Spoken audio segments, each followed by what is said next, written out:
Hi everybody. Gonna run a little video here to show you what I've been doing this last year. And we're gonna start with where I was beforehand, which was making a bunch of guitars. I've been doing a bunch of bass guitars mostly. I guess I started a couple years ago doing a bunch of just electric guitars. And I guess it really all started way back with the blue bass, but that was some time ago. In any case, last year I had been doing this series of basses, and I finally got to was doing this bass and wanted to do something that was more sculptural. And so I, carved back the body and had just a lot of fun doing this whole carved body. And it's a body design of my own, as opposed to most of the others are copies pretty much of existing things. So I had so much fun sculpting that bass, and I was sort of at a point where I'm kind of tired of building so many instruments. And so I was going to decided I'd try to step in and do some sculpture. So we'll go downstairs and get started. So I decided I was going to do some sculpture, and it's sort of like, okay, where do I even start? It's been such a long time since I've done pure sculpture, and I decided, well, the first thing we'll do is let's do a maquette of a torso, which would be a pretty typical sculpture assignment in sculpture class. And so I decided to do came up with this maquette design of a torso where it's mostly just planes of the figure, and there's sort of this odd cutaway that works across the front of the form. And I did that when I was sitting out at the cabin in my little painting shed, as it were. And from here, I then went on and started doing one in wood. So here we are with the very first wood one that came out with. I was sort of thinking of mid-century modern tabletop pieces that were popular back then. But wanted to do something, of my own, and so this is the first torso form that I did. My initial take after finishing it was, well, maybe it's a little too tall, elongated, but it does add a certain elegance to it, and I like in general, I'm pretty happy with it, and then, it was a great start. So we decided to do another one in a different wood. The first one was done in maple. This one's done in walnut. And it's a little bit more abstracted at the top part, where the shoulders and neck would be. And basically just more somewhat simpler planes, perhaps. But still enough to, give you a good suggestion of a figure. Without being, very representative at all. And that was a nice second effort. I had fun with that one. So then we decided to do one in birch, and this is a little bit bigger piece, but the grain of the birch is really quite striking. And once again, still working on the torso. And still loving that little twist that gives the body by kind of making a scoop across the front. And I was amazed at how each piece winds up having its own character. So then, digging in my wood pile, I was looking for other interesting pieces of wood and came across this piece of box elder, which actually came from a tree from Sig Olson's yard outside of his kitchen window that he must have planted when he first built his house up on Boundary Street. And I was sort of thinking flame when I was carving this, and I've sort of come to the I think it's titled inspiration. It's because it's sort of almost a reaching, touching finger sort of shape on it, but a lot of it comes from the fact that the box elder has some, just some grayed grain inside of it. But a very much more sinuous and form than the other torso pieces. But I wasn't done with torsos. This one I took a piece of ash, and I oriented the grain sideways on it, I guess you would say, so that I was really using the grain as part of the design of the piece. As you notice that especially on the front side, but you can see how the grain reveals the planes, and this is a. You can see where it carves back to the waist here I thought was really pretty striking. And this is a little bit smaller piece and a little quicker in execution, but once again, still a fun exploration of the torso. So yet another piece of the box elder, and I've been realized that the other forms I've been doing were all these closed forms, and I wanted to do something more open.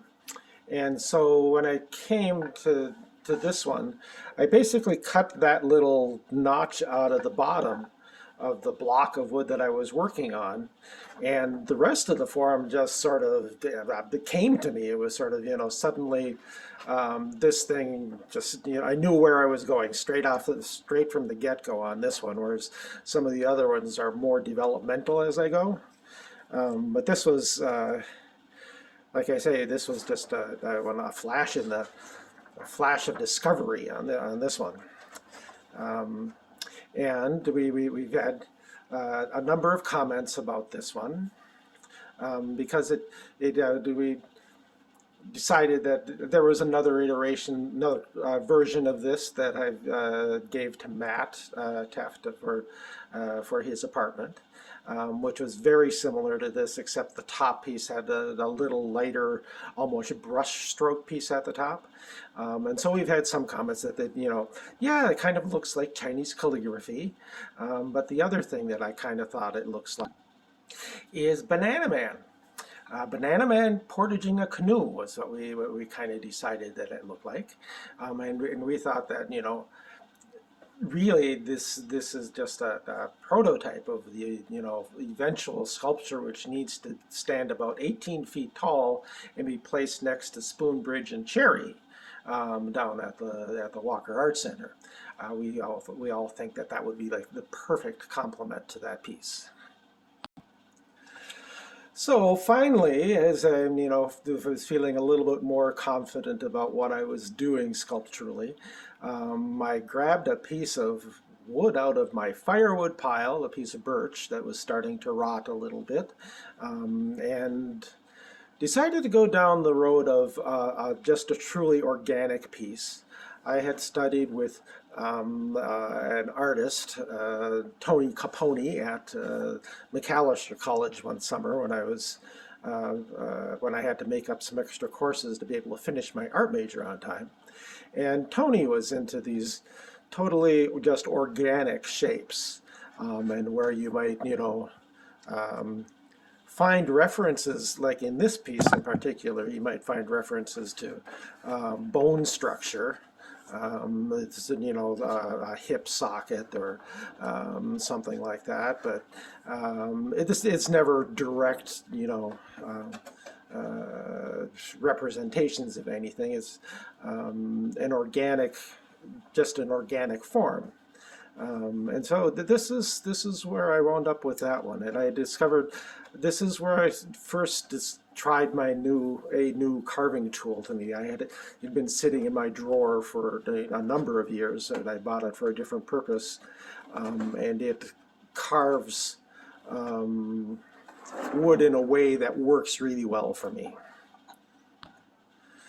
So continuing down the organic sculpture road, I wanted to do one where I removed even more of the middle of the piece, and the piece gets more defined by what is left on the outsides. Um, and this was, let me get you back with it. This was left raw, unfinished for some length of time, because I didn't know exactly where I was going. So it would have looked a bit like this one, which is an unfinished piece from the same period. Where I thought I'd just do a little smaller piece that maybe you would just set on your end table next to your couch. And someday we'll get around to finishing it, but I just have had just more fun than is legal to carving these things with this carving tool that I've discovered. So the organic forms continue to pour out of my shop, and about this time they saw some of the early releases of photos from the Webb telescope, and was inspired by these beautiful organic forms that were up in space, that were that they had colorized using the wavelengths, and converting them into wavelengths that we could see with these just gorgeous colors and these beautiful organic forms. And I said, that's what my organic forms can be. They can start to, so I went through and this one, and there's this whole palette of colors that I've applied on this one to give it, lots of different shades and effects that would be like as if it was a gaseous form floating in space.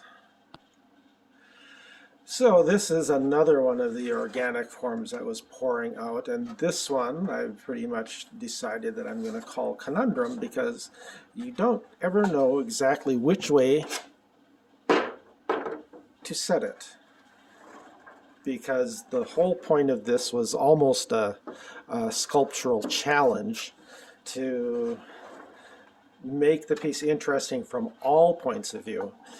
Often you're challenged to come up with a way to make sure that the back side of your piece is as interesting as the front.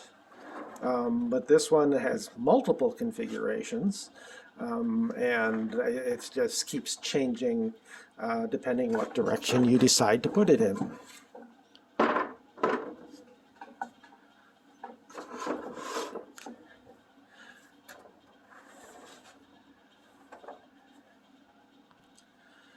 So then I did a little more research and started to look at, okay, what would it be if I actually did a specific nebula? This is called the Heart Nebula, oddly enough. I don't know why they came up with that name. And so I did this heart floating in space, but carved out of wood instead of made up of gases. And this is, I started using some mica powders in the finish to give it a little extra sheen, so I'm getting some nice gold reflections in with the pinkish reds, to brighten it up and make it a little bit more elegant. Next piece on the agenda is the Fairy Nebula, which I interpreted with it being the Blue Fairy. Once again, I did a somewhat different version of lighter reaching up gases,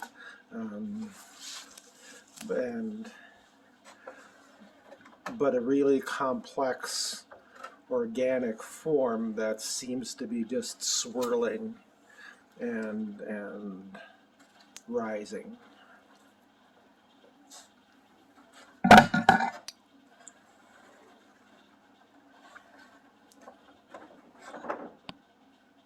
So now this is not a distinct nebula at all. This is one that I call Star Cradle, which is Often in the centers of nebula is where stars are formed. And so inside of this hole of a nebula is the brightness of stars. And of course, the whole nebula itself is a panoply of colors and well, nice grain figures. I guess you wouldn't have grain figures in space, but works kind of nice here. This is one of my favorites. And then we finally come to really probably my pièce de résistance, probably the most famous nebula image. This originally was popularized when the Hubble came out with its first photographs, probably 15 years ago.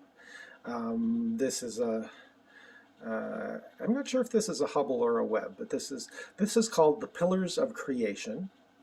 And when I did my version of it, I tried to capture that whole swirling thing, and the form really works really quite nicely, and the transition from blue to separate a lower section to a brighter golden at the top really is nice. And this is just, like I say, this is one of my favorites, and I really got that, really put the carving tool to work on this one. Well, I guess I'll conclude the whole thing with I'll talk a little bit more while I spin this one around.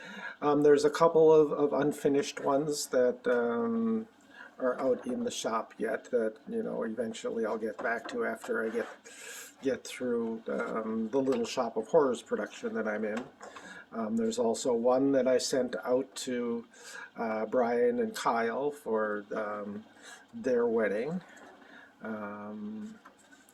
And so there are thousands and millions and just limitless possibilities of carving more nebula forms, specific nebula forms, or just my interpretations of what an organic nebula form could be.